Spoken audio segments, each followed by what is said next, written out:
wife and I are on our way to my mother's assisted living facility.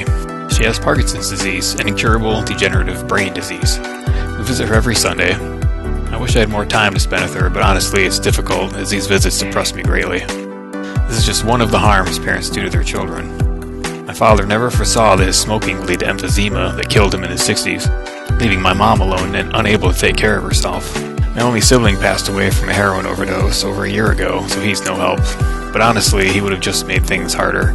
At least both of my parents acknowledged that having him was a selfish and tragic mistake. I've been used to nursing homes my entire life, hospices. I grew up across from a foster home. Some people might think that this would subjectively make me a depressive or an antinatalist, but really, I wouldn't even need these experiences to just realize the fact that life sucks, and it's just a harm. The bad always outweighs the good.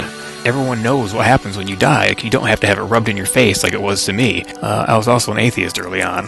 The suffering and injustice in the world led me to that conclusion, as it does for many others. There's clearly no evidence of design, or even an insane one.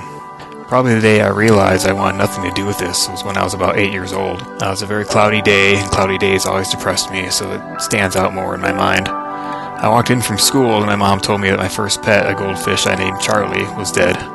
And then it kind of hit me suddenly that I was going to have to experience her death, my father's death, maybe even my brother's death, which did end up happening years later. There was nothing I could do to stop it. The best I could do was to make sure these feelings I had never happened to someone else.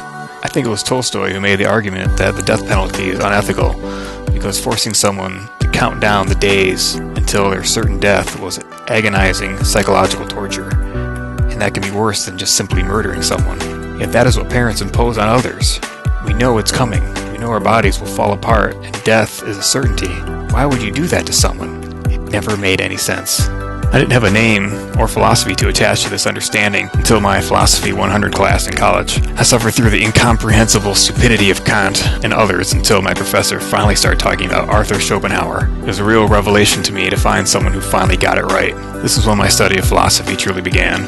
After discovering utilitarianism, I became a vegan, and I realized that creating life, even animal life, and especially animal life for unnecessary habits, was wrong. I got sterilized before I got married, and I'm child-free for a variety of reasons.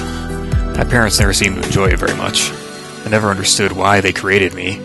I think that every wannabe parent should be forced to volunteer at either a nursing home, a hospice, a cancer unit, a burn ward, or an animal shelter, and force them to stare at what life really is. Life sucks. Please don't make things that suck.